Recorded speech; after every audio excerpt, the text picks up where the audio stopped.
Chapter 35. More Than a Fight. Kaizen woke up earlier than usual the next morning because he wanted to begin working on some long-distance cardio. To do this, he decided to make use of one of the tracks on academy grounds. After an hour of jogging at a steady pace, utilizing his chakra muscle recovery technique CMRT, he decided to push himself to determine how long he could maintain top speed. For the next 15 minutes he ran as fast as he could, all without using the chakra muscle enhancement technique CMET. By the time he stopped, it wasn't because his chakra reserves were fully depleted, but that his lungs and heart were not developed enough to efficiently maintain oxygen supply to all of his muscles. He was physically exhausted, which provided a good reference point to build upon. This was something to be expected and part of the reason for the training to begin with. Kaizen decided to continue this morning routine each day as he knew how vital a high amount of stamina would be to him in the future. In the afternoon hours, the training ground would hum with a different energy as Kaizen focused on mastering chakra control. He visualized the chakra flowing through his body, enhancing his physical capabilities, allowing him to perform techniques with superhuman strength and speed. He continuously practiced utilizing more and more chakra, steadily increasing his control and thus increasing the output of his physical capabilities. Each session began with him practicing his taijutsu and kenjutsu at his absolute peak performance, focused on transitioning the experiences gained from his lucid dreaming into the real world. The evenings found Kaizen in the dimly lit corners of the academy's library. Surrounded by several textbooks, he considered different topics of study as projects of his. His main project was catching up on this world's medical, chemical, biological, and anatomical knowledge and adapting what he previously knew to any new or differing information found in this world. To prevent him from burning out, he would give himself some side projects of things to study like the various academic subjects being taught at the academy. He wasn't yet sure if he wanted to graduate early and if so, in what year, but he knew that studying now would give him the ability to later if he so chooses. Aside from that, he was pretty curious about the topics of study in this world and how they added to the lore of Naruto or even differed from what he might have remembered reading. The reason he is focusing so heavily on learning is that in both his past and current lives, he fully subscribes to the notion that knowledge is power. Considering how obscure or underexplored many of the concepts from Naruto were, who knew what he might discover through his reading? Aside from these activities, a good portion of Kaizen's days were punctuated with social interactions. He maintained his mask of friendliness with practiced ease. It had become much more natural for him to act in this manner through the weeks of required usage. One of the important events of the month was the upcoming tournaments. Deciding to seek more information, Kaizen raised his hand during one of the classes. "Sensei, could you tell us more about how the tournaments are structured?" he asked. Hiroshi-sensei paused, a thoughtful expression crossing his face. The academy tournaments," he began, addressing the entire class. "These tournaments are a significant event here at the academy. They are not just a test of skill but also a key opportunity for student recognition and advancement." He continued, "The structure is quite detailed. Due to our large class sizes, we conduct preliminary rounds within the academy first. Only the top 8 students from each grade bracket advance to the publicly displayed tournaments. This ensures that only the best represent our academy, and also so the events last for a reasonable duration." Hiroshi-sensei walked over to the board and drew a simple diagram. The public tournaments are held over the last 2 weekends of January, April, July, and October. Since this month is April, the tournaments will be starting soon with classes QZ competing on the 20th, classes G through P on the 21st, classes D through F on the 27th, and finally, classes A through C on the 28th. The higher grade groups, being more advanced, tend to attract the most spectators.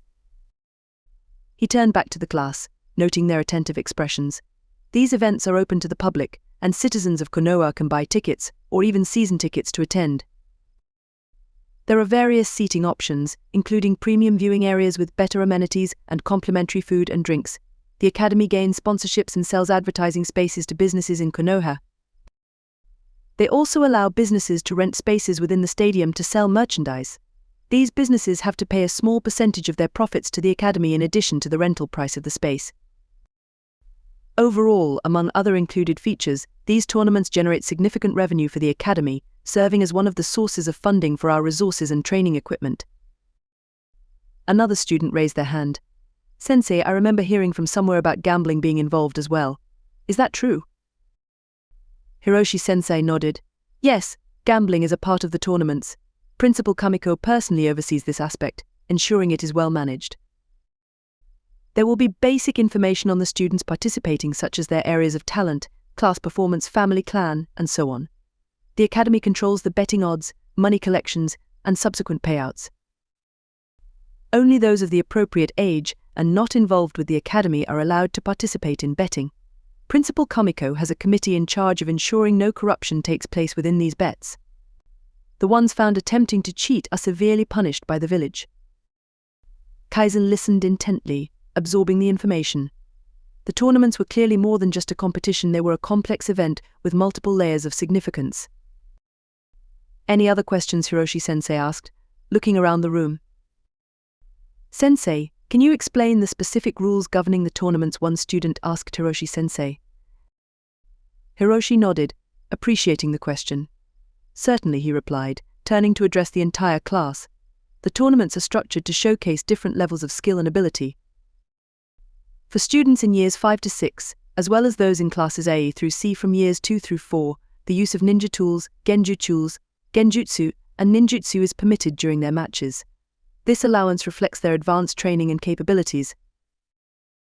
He paused to let the information sink in, then continued, these matches are highly anticipated because they demonstrate a wide range of techniques and strategies. The inclusion of ninja tools and various jutsu adds layers of complexity and excitement, both for the participants and the spectators. For the other classes and years, including all Year 1 participants, the rules are different. You are restricted from using ninja tools, genjutsu, and ninjutsu in your matches. This is to ensure that you focus on developing a strong foundation in taijutsu first. Although this makes your matches less flashy, they are still fiercely competitive. The emphasis is on your physical skill, strategy, and technique. He looked around the room, making sure everyone understood. This distinction in rules highlights the progression of skills as you advance through the years. It's important to master the basics before moving on to more complex techniques. Another student raised their hand. Sensei, does that mean the Year 1 matches will be less popular? Hiroshi-sensei smiled. That is usually the case. It's mainly because spectators enjoy seeing the variety and flashiness of advanced techniques.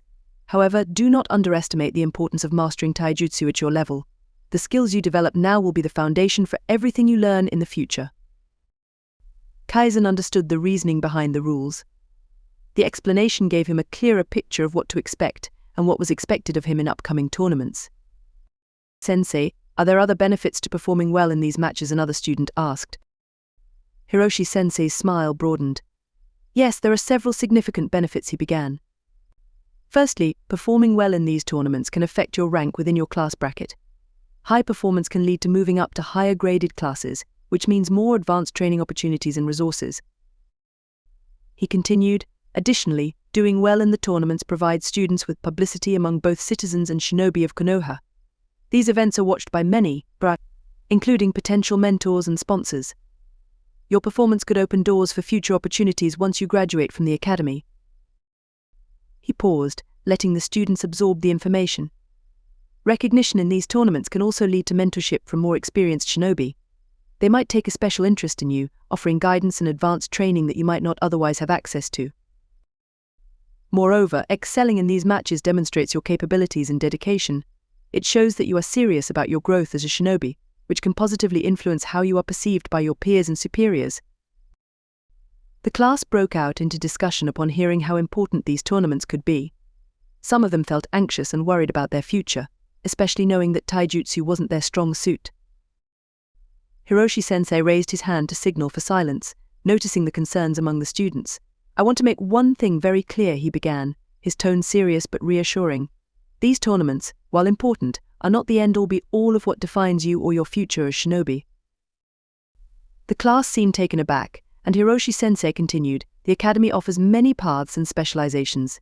For instance, someone who may not excel in combat could still become an exceptional medical nin, using their skills to heal and save lives.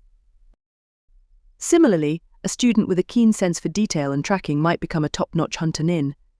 These tournaments are primarily focused on combat skills, but they do not capture the full range of talents and abilities that are necessary for a well-rounded shinobi force. He glanced around the room, ensuring that his words were sinking in.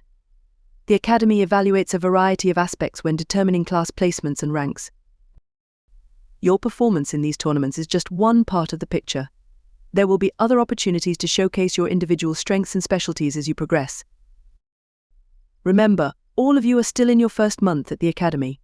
You haven't experienced the full range of activities and evaluations yet. As you continue, you will have many chances to prove your skills in different areas.